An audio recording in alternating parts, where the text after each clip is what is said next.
Hello दोस्तों, welcome back to our channel. तो जैसा कि हमने पिछले एपिसोड में देखा था, जू यंग ने सीक्रेट रियलम में उसके ऊपर हमला करने वाले लोगों को मार दिया था, जिसके बाद बचे हुए लोग उससे अपनी जान की भीख मांगते हैं और जू यंग ने भी उन्हें वार्निंग दे के छोड़ दिया था। जिसके बाद वो लोग ये सारी बात जाकर अपने मास्टर को बताते हैं और ये सुनकर वो मास्टर बहुत ही ज्यादा गुस्सा हो गया था। और यही से नेक्स्ट एपिसोड की शुरुआत होती है, जहाँ यूनियन आकर जू यंग को बताती है कि वेस्ट की तरफ से एक बहुत ही खतरनाक पॉइजन रिलीज हो रहा है। यूनियन की ये बात सुनकर जू यंग वहाँ की हर्ब्स को कलेक्ट करके एक मेडिसिन रिफाइन करते हुए उन सबको खाने के लिए दे देता है, ताकि उन सब की बॉडी के ऊपर पॉइजन का कोई भी असर ना हो। उसके बाद वो सभी लोग जंगल में आगे बढ़ने लगते हैं, पर तभी कुछ पॉइजनस स्पाइडर्स उन पे अटैक कर देते हैं। लेकिन जू यंग उन सभी स्पाइडर्स को मारकर पिल्स में कन्वर्ट कर देता है और इतनी सारी पिल्स को देखकर लिंग जुई बहुत ही ज्यादा एक्साइटेड हो गई थी और वो उन सभी पिल्स को कलेक्ट करने लगती है। अगले सीन में हम एक मिस्टीरियस लड़की को देखते हैं, जिसके पास एक स्नेक भी मौजूद था और वो जू यंग के बारे में ही बात कर रही थी। उसके बाद वो लड़की एक प्लान बनाती है और वो एक बीस्ट को अपने पीछे लगाकर जू यंग के ग्रुप की तरफ भागने लगती है। ये देखकर यूनियन और फेंग उसकी मदद करने के लिए आगे बढ़ते हैं। वहीं लिंग जुई ने उस लड़की को संभाल लिया था, पर वो बीस्ट बहुत ही ज्यादा पावरफुल था, जो फेंग से संभाला नहीं जा रहा था। ये देखकर जू यंग अपनी पावर्स का यूज करते हुए उस बीस्ट को ब्लास्ट कर देता है और उस बीस्ट को मरता हुआ देखकर वो लड़की बहुत ही ज्यादा हैरान हो गई थी। वहीं जू यंग को ये लड़की काफी जानी पहचानी लग रही थी और तभी जू यंग उस लड़की से पूछता है कि यहाँ पे जो पॉइजन फैला हुआ है वो कहाँ से आ रहा है। जू यंग की ये बात सुनकर वो लड़की अपने मन ही मन में बहुत ज्यादा खुश हो गई थी और वो जू यंग से कहती है, चलो मैं तुम्हें वहाँ का रास्ता दिखाती हूँ। ये सुनकर यू जंग फेंग को उस लड़की को उठाने के लिए कहता है और उसके बाद वो सभी वहाँ से आगे बढ़ने लगते हैं। वही वो लड़की काफी प्यार से फेंग की तरफ देखते हुए अपने मन में कहती है कि आज तक मेरी पॉइजन बॉडी की वजह से किसी ने भी मुझे टच नहीं किया, पर ये लड़का तो मुझे टच कर पा रहा है। कहीं ऐसा तो नहीं यही वो लड़का है जिसका मैं सालों से इंतजार कर रही थी। और तभी वहाँ पे वो पॉइजन बीस्ट आ जाता है, जिसे देखकर फेंग उससे काफी एक्साइटेड होकर फाइट करने लगता है। ये देखकर वो लड़की अपने मन में फेंग पे गुस्सा करते हुए कहती है कि बेवकूफ कहेंगे, तुम इस बीस्ट के साथ फाइट करने के लिए क्यों चले गए? इस बीस्ट को तो मैं भी संभाल नहीं पाती। और तभी लिंग जुई जू यंग से उस बीस्ट के बारे में पूछती है, जिसपे जू यंग उन सबको बताता है कि ये एक मामूली बीस्ट है जिसने एक पिल खा ली है और इसी की वजह से ये इतना ज्यादा पावरफुल हो गया है। और वो पिल कोई मामूली पिल नहीं थी, वो 10,000 साल पहले मेरे एक डिसाइबल जिसका नाम किंग लोंग था उसने बनाई थी अपनी बहन की बॉडी से टॉक्सिक कम करने के लिए। और यह सुनकर वो लड़की बहुत ही ज्यादा हैरान हो गई थी, क्योंकि किंग लोंग की बहन और कोई नहीं यही लड़की थी और वो जू यंग से इसके बारे में कुछ पूछने ही वाली थी। पर तभी वो बीस्ट उन पे अटैक करने के लिए उनके काफी क्लोज आ गया था। ये देखकर वो लड़की उनको बचाने के लिए उनके आगे आके खड़ी हो गई थी। ये देखकर जू यंग काफी स्पीड से मूव करते हुए एक शील्ड फॉर्मेशन बनाकर उसने उस बीस्ट को कैद कर दिया था और वो अपनी सोर्ड का यूज करते हुए उस बीस्ट को मार देता है। और उस बीस्ट के मरते ही जू यंग ने उसके अंदर से वो पिल भी निकाल ली थी जो उसके डिसाइबल किंग लोंग ने बनाई थी और जू यंग वो पिल ले जाकर उस लड़की को दे देता है। और ये देखकर वो लड़की जू यंग से पूछती है कि आप कौन है, जिसपे जू यंग उसे अपने बारे में बताते हुए कहता है कि मैं तुम्हारे भाई का मास्टर हूँ। जू यंग की ये बात सुनकर वो लड़की बहुत ही ज्यादा हैरान हो गई थी और वो फौरन ही झुकते हुए जू यंग को ग्रीट करती है, जिसपे जू यंग उस लड़की से पूछता है कि आखिर 10,000 साल पहले क्या हुआ था, क्या तुम्हें कुछ याद है? जिसपे वो लड़की जू यंग को बताती है कि मुझे उस वक्त की कोई भी बात याद नहीं है, मुझे बस इतना याद है कि उस दिन आसमान का कलर पूरा लाल हो गया था, जिसके बाद मेरा भाई मुझे यहाँ लेकर आ गया था। तब से लेकर अब तक मैं अनकॉन्शियस थी और अभी 1 महीने पहले ही मैं दोबारा उठी हूँ। जू यंग आसमान के लाल होने वाली बात पर थोड़ा शौक हो गया था।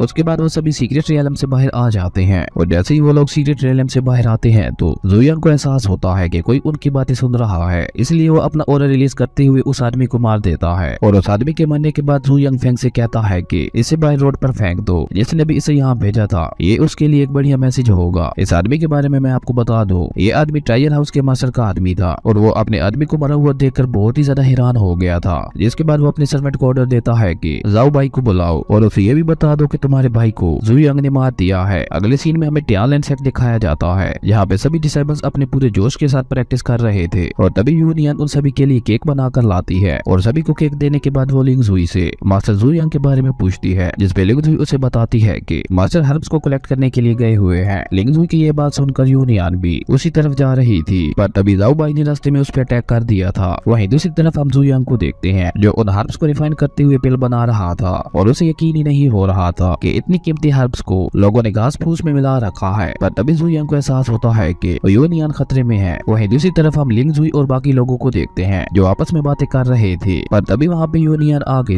है जो कि बहुत ही ज्यादा घायल थी। ये देखकर लिंग जुई और बाकी सब भागकर यूनियन की तरफ जाने लगते हैं, पर तभी जाओ बाई वहाँ आकर उन लोगों पे भी अटैक कर देता है और यहाँ पे हमें पता चलता है कि जाओ बाई काफी ज्यादा पावरफुल है, क्योंकि लिंग जुई और फेंग के लिए भी उस उसके साथ फाइट करना बहुत ज्यादा मुश्किल हो रहा था और जाओ भाई उन दोनों पे भी अटैक करके उन्हें घायल कर देता है। लेकिन तब तक जू यंग वहाँ पहुंच चुका था और लिंग जुई की ऐसी हालत देखकर जू यंग को बहुत ही ज्यादा गुस्सा आता है और वो अपना ऑर्डर रिलीज करते हुए जाओ भाई को खत्म कर देता है। पर जू यंग अभी भी काफी ज्यादा गुस्से में था और वो अपने सभी दुश्मनों को खत्म करने के लिए वहाँ से चला जाता है। अगले सीन में हम जू यंग को टायर हाउस में देखते हैं जहाँ पे अभी के लिए ऑक्शन चल रही थी और जू यंग को वहाँ देखकर टायर हाउस का मास्टर बहुत ही ज्यादा डर गया था और वो वहाँ से भागने की कोशिश करता है। पर जू यंग अपनी स्पिरिचुअल पावर का यूज करते हुए उसे वहीं खत्म कर देता है और ये देखकर आसपास के लोग भी बहुत ज्यादा घबरा गए थे। पर तभी जाओ भाई का भाई जाओ लोग भी वहाँ आ जाता है जो यहाँ पे अपनी भाई की मौत का बदला लेने के लिए आया था और जाओ लोग को वहाँ देखकर सभी लोग आपस में बातें करते हुए कहते हैं कि ये तो जाओ लोग है जो कि युआंग जियान लेवल पे है और ये बहुत ही ज्यादा पावरफुल और खतरनाक है और ये अपने दुश्मनों को बहुत ही ज्यादा बुरी मौत देता है। और तभी जाओ लोग अपनी सोर्ड से जू यंग पे अटैक कर देता है पर जू यंग सिर्फ अपनी 2 फिंगर से ही उसकी सोर्ड को पकड़ लेता है और उसके बाद जू यंग जाओ लोग के एक साथी को भी मार देता है। ये देखकर जाओ लोग को बहुत ही ज्यादा गुस्सा आता है और वो अपनी स्पिरिचुअल पावर का यूज करते हुए जू यंग पे अटैक करने के लिए आगे बढ़ता है। पर जू यंग ने उसे हवा में ही ब्लास्ट कर दिया था और जाओ लोग के ब्लास्ट होते ही जू यंग को वहाँ पे एक हिडन ट्रेजर रूम दिखता है और जू यंग खुशी खुशी उस हिडन ट्रेजर रूम में जाकर ट्रेजर्स को कलेक्ट करने लगता है। और यहाँ पे हमें पता चलता है कि ट्रेजर हाउस का मास्टर मरा नहीं था बल्कि वो यहाँ आकर छुप गया था और उसी के साथ साथ जाओ लोग भी अभी नहीं मरा था पर उसकी हालत बहुत ही ज्यादा खराब थी और उसे अपनी हार हजम नहीं हो रही थी और इसलिए वो जू यंग को फ्यूचर में मारने का प्लान करने लगता है। पर तभी जू यंग उससे कहता है तुम फ्यूचर के बारे में ज्यादा मत सोचो क्योंकि तुम आज यही मरने वाले हो। जू यंग की ये बात सुनकर जाओ लोग बहुत ही ज्यादा डर गया था पर उल्टा वो जू यंग को ही डराते हुए कहता है कि मैं डेविल क्लाउड सेक्ट से हूँ, क्या तुमने हमारे सेक्ट के बारे में नहीं सुना? हमारा सेक्ट एक एंशिएंट टाइम का सेक्ट है जो कि बहुत ही ज्यादा पावरफुल और खतरनाक है, इसलिए मैं तुम्हें सलाह देता हूँ कि तुम हमारे सेक्ट के साथ पंगा मत लो। पर जू यंग उसकी बातों को इग्नोर करते हुए उसे मार देता है और इस मौके का फायदा उठाते हुए ट्रेजर हाउस का मास्टर भी जू यंग पे अटैक कर देता है जिससे वहाँ पे एक बहुत बड़ा ब्लास्ट होता है और ये देखकर उस मास्टर को लगता है कि उसने जू यंग को खत्म कर दिया, इसलिए वो जोर जोर से हंसने लगता है और अभी वो अपनी जीत की खुशी मना ही रहा था। पर तभी जू यंग उस मास्टर को एक ही अटैक में खत्म कर देता है और ये अटैक इतना ज्यादा पावरफुल था कि उस मास्टर के साथ साथ पूरा ट्रेजर हाउस भी डिस्ट्रॉय हो गया था। अगले सीन में हम कुछ लुटेरों को देखते हैं जिन्होंने टियानलैंड सेक्ट को लूटने के लिए उन पे अटैक कर दिया था पर लिंग जुई और बाकी सब ने काफी अच्छे से उन सबको संभाल लिया था और उन सभी को ऑलमोस्ट मार ही दिया था। पर उनका लीडर उनको धमकाते हुए कहता है कि तुम लोग ज्यादा खुश मत हो, मेरे पास इनके अलावा और भी 20 लोग हैं जो कि सभी गोल्डन स्टेज पे हैं। पर तभी जू यंग वहाँ आते हुए उससे कहता है कि क्या यही है वो तुम्हारे 20 लोग? और अपने आदमियों की ऐसी हालत देखकर वो लीडर बहुत ही ज्यादा डर गया था, इसलिए वो वहाँ से भागने की कोशिश करता है पर जू यंग उसे भी खत्म कर देता है। जिसके बाद जू यंग फैंग के साथ साथ बाकी सभी की भी तारीफ करता है क्योंकि आज उन सब ने काफी अच्छे से डाकुओं को संभाल लिया था। वो सभी आपस में बातें कर ही रहे थे कि तभी वहाँ पे टियानवू सेक्ट का प्रिंस आते हुए उन लोगों से कहता है कि मैं यहाँ पे तुम्हारे सेक्ट को अपने सेक्ट में शामिल करने के लिए आया हूँ, इससे तुम्हारे सेक्ट को बहुत ही ज्यादा फायदा होगा और तुम्हारा सेक्ट बहुत ही जल्द ग्रो होगा और उसी के साथ हम तुम लोगों को कुछ ट्रेजर्स और गोल्डन पिल्स भी देंगे अपने सेक्ट की पावर्स बढ़ाने के लिए। पर इन सब के लिए मेरी एक ही कंडीशन है और वो जू यंग से कहता है कि तुम्हें सीक्रेट रियलम से लाए हुए सारे ट्रेजर्स को हमें देना होगा और इसी के साथ तुम्हें इस पॉइजन को भी पीना होगा जिसका एंटीडोट हम तुम्हें हर महीने भेजते रहेंगे।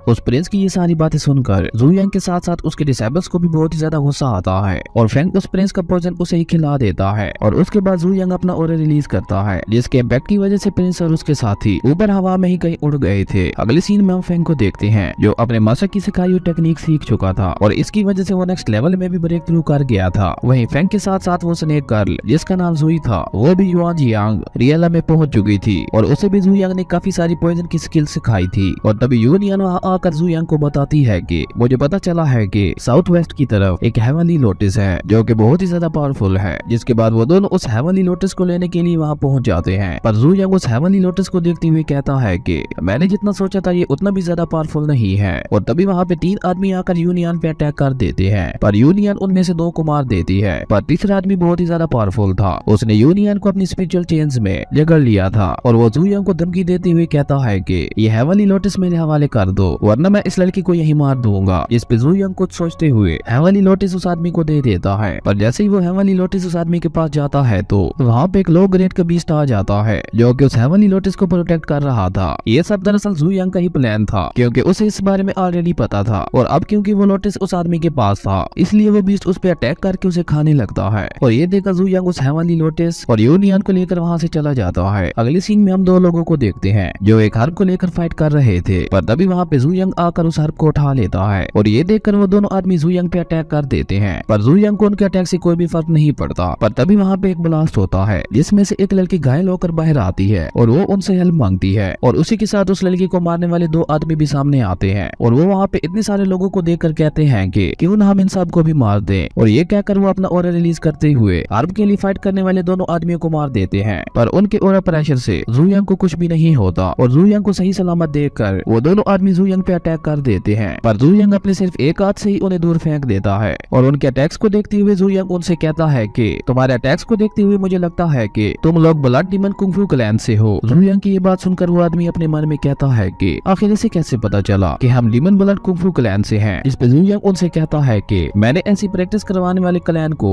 10,000 साल पहले ही खत्म कर दिया था, तो तुम लोगों ने ये प्रैक्टिस कहाँ से सीखी। पर वो लोग जूयंग को कोई भी जवाब नहीं देते। ये देखकर जूयंग उन दोनों को अपनी पावर से खत्म कर देता है और उन दोनों को खत्म करने के बाद जूयंग अपने मन में सोचते हुए कहता है कि इन दोनों को खत्म करके मैंने एक जंग की शुरुआत कर दी है। वहीं दूसरी तरफ डीमन ब्लड क्लैन के मास्टर को पता चल गया था कि किसी ने उसके दो आदमियों को मार दिया है, जिसके बाद वो अपने आदमियों को भेजकर इस बारे में पता करने के लिए कहता है। और इसी के साथ हमारा ये एपिसोड यहीं पे खत्म हो जाता है और यहीं से नेक्स्ट एपिसोड की शुरुआत होती है, जहाँ वो घायल लड़की होश में आ चुकी थी और वो खुद को सही सलामत देखकर यूनियन से पूछती है कि आखिर मैं जिंदा कैसे बची और मुझे हील किसने किया, जिसपे यूनियन उसे बताती है कि ये सब मेरे मास्टर ने किया है। ये सुनकर वो लड़की जूयंग से काफी इंप्रेस हो गई थी और उसके बाद वो जूयंग से उसकी जान बचाने के लिए उसका शुक्रिया अदा करती है, जिसपे जूयंग उस लड़की से पूछता है कि आखिर वो लोग तुम्हारे पीछे क्यों पड़े हुए थे, जिसपे वो लड़की जूयंग को बताती है कि वो लोग ब्लड डीमन सेक्ट से थे और वो लोग मुझे मारकर मेरा खून हासिल करना चाहते थे। उस लड़की की ये बात सुनकर जूयंग उसके पास जाकर उसकी बॉडी को चेक करता है और जूयंग को पता चल जाता है कि इस लड़की के पास ब्लड ऑफ द सन है, जिसका यूज करके किसी भी खतरनाक डीमन की शील्ड को ब्लॉक किया जाता है। अगले सीन में हम उन लोगों को जंगल से बाहर जाते हुए देखते हैं, पर तभी वहाँ पे एक डार्क शैडो आकर उस लड़की पे कंट्रोल कर लेती है और इससे पहले कि वो लड़की यूनियन पे अटैक करती, जूयंग उसके अटैक को रोकते हुए उससे कहता है कि तुम जो कोई भी हो मेरे 3 गिनने से पहले बाहर आ जाओ। जिसके बाद वो डार्क शैडो भी उस लड़की की बॉडी से बाहर आ गया था। ये डार्क शैडो दरअसल डीमन ब्लड सेक्ट से ही था, जो अपने आदमियों के कातिल के बारे में इन्वेस्टिगेट करने के लिए आया था। और जब उसे पता चलता है कि जूयंग ने ही उसके साथियों को मारा है, तो उसे बहुत ही ज्यादा गुस्सा आता है और वो एक डिमोनिक टेक्निक का यूज करके खुद को एक खतरनाक क्रिएचर में ट्रांसफॉर्म कर लेता है। ये देखकर जूयंग सिर्फ अपनी उंगलियों से उस क्रिएचर को 2 हिस्सों में काट देता है, जिसके बाद वो आदमी दोबारा अपनी रियल फॉर्म में आ गया था। और उसके बाद जूयंग उस आदमी पर थंडर लाइटिंग गिराता है, जिसकी वजह से वो आदमी पूरा जमीन में धंस गया था। और उसके बाद जूयंग उससे सवाल पूछते हुए कहता है कि तुम्हारा ब्लड डीमन सेक्ट आखिर दोबारा कैसे खड़ा हुआ, जिसपे वो आदमी उसे बताता है कि 10,000 साल पहले हमारे सेक्ट मास्टर ने ही हमारे सेक्ट को दोबारा खड़ा किया था, जिसके बाद काफी सारे लोग हमारे सेक्ट में जुड़ते गए और इस तरह हमारा सेक्ट बड़ा होता गया। उस आदमी की ये बात सुनकर जूयंग सोचते हुए अपने मन में कहता है कि मुझे लगता है 10,000 साल पहले जब मैंने ब्लड डीमन सेक्ट को डिस्ट्रॉय किया था, शायद उस वक्त उनका एक ग्रुप बच गया था और उन्होंने ही ब्लड डीमन सेक्ट को दोबारा खड़ा किया होगा। उसके बाद जूयंग उस आदमी से पूछता है कि आखिर तुम लोग इस लड़की का ब्लड क्यों लेना चाहते थे, जिसपे वो लड़का जूयंग को बताता है कि हजारों साल पहले यहाँ पे एक क्रिएचर आया था, जिसे टियानवू कंट्री के कई सारे सेक्ट्स ने मिलकर उसे एक शील्ड के अंदर कैद कर दिया था। पर हर 100 सालों में वो शील्ड कमजोर हो जाती है और वो शील्ड को हील करने के लिए हमें ब्लड ऑफ द सन की जरूरत होती है, और अगर वो शील्ड टूट गई तो हमारा सेट खतरे में पड़ जाएगा। इसलिए हमें इस लड़की के ब्लड की जरूरत थी। उस लड़की की ये सारी बातें सुनकर जूयंग थोड़ा हैरान हो गया था और वो अपने मन में कहता है कि मुझे लगता है मुझे उस शील्ड को ढूंढकर उसे खत्म करना होगा। अगले सीन में हम जूयंग और उन दोनों लड़कियों को उसी जगह पे देखते हैं जहाँ पे वो बीस्ट कैद था, और उस शील्ड को देखते हुए जूयंग अपने मन में कहता है कि मुझे यहाँ पे कोई भी इविल स्पिरिट महसूस क्यों नहीं हो रही, क्या वाकई यहाँ पे कोई मोस्टर है भी या नहीं। और ये कहकर जूयंग उस शील्ड को तोड़ देता है, जिसके बाद वहाँ पे उस मोस्टर का पावरफुल ऑरा फैलने लगता है, जिसे देखकर आसपास के लोग बहुत ही ज्यादा डर गए थे। और तभी उस शील्ड से एक ड्रैगन बाहर आता है, जिसे देखकर सभी को यही लग रहा था कि ये एक ड्रैगन बीस्ट है। पर जूयंग उन सबको बताता है कि ये कोई बीस्ट नहीं है, बल्कि ये ड्रैगन बीस्ट की स्पिरिट है। और ये कहकर जूयंग अपना ऑरा रिलीज करते हुए काफी इजीली उस ड्रैगन स्पिरिट को खत्म कर देता है। ये देखकर वहाँ पे मौजूद लोगों को समझ नहीं आ रही थी कि आखिर वो मोस्टर कहाँ गया और उसकी जगह ये स्पिरिट यहाँ क्या कर रही थी। और तभी वहाँ पे एक इल्यूजन फॉर्मेशन सबके सामने आती है और उसको देखते हुए जूयंग उन सबको बताता है कि किसी ने पहले ही उस बीस्ट को आजाद कर दिया था और उसकी जगह उस पर्सन ने ये इल्यूजन फॉर्मेशन लगा दी थी। और जूयंग को ये पर्सन काफी इंटरेस्टिंग लगता है, इसलिए वो अपने मन में कहता है कि मुझे एक न एक बार तो इस पर्सन से मिलना ही होगा। उसके बाद वहाँ पे मौजूद एक लड़का जिसका नाम जाओ था, वो जूयंग से रिक्वेस्ट करता है कि वो उस बीस्ट को पकड़ने में उनकी मदद करे, जिसपे जूयंग कहता है कि पर इसके बदले में मुझे क्या मिलेगा। जिसपे जाओ कहता है अगर आप चाहें तो मैं आपके सेट को एक बड़ा सेट घोषित करवा सकता हूँ। उसकी ये बात सुन के जूयंग काफी खुश हो गया था और वो अपने मन में कहता है कि ये लड़का जानता है कि मुझे क्या चाहिए। और तभी जूयंग जाओ से कहता है मुझे कुछ ऐसा दो जिससे मैं अभी के लिए खुश हो जाऊं। जिस पे जाओ जूयंग को अपने ऑक्शन हाउस के बहुत सारे टायर्स ऑफर करता है। अब उसकी ये बात सुनकर तो जूयंग बहुत ही ज्यादा खुश हो गया था और वो जाओ से कहता है अब जब तुम मुझे इतना कुछ दे रहे हो तो मैं तुम्हारी डील को एक्सेप्ट कर लेता हूँ। वहीं वो दूसरी लड़की जूयंग से बहुत ही ज्यादा इंप्रेस हो गई थी। वो जूयंग से इतनी ज्यादा इंप्रेस हो गई थी कि उसे जूयंग से प्यार हो गया था। वहीं टायर हाउस में जाने के लिए जाओ अपनी पावर का यूज करते हुए एक फ्लाइंग शिप मंगवाता है, जिसे देखकर जूयंग जाओ से काफी इंप्रेस हो गया था। और इसी के साथ हमारा ये एपिसोड यहीं पे खत्म हो जाता है। अगर आपको ये वीडियो अच्छी लगी तो लाइक कर दे और अगर चैनल पे नए आए हो तो सब्सक्राइब करते जाना। तो मिलते हैं एक न्यू वीडियो में, तब तक के लिए बाय।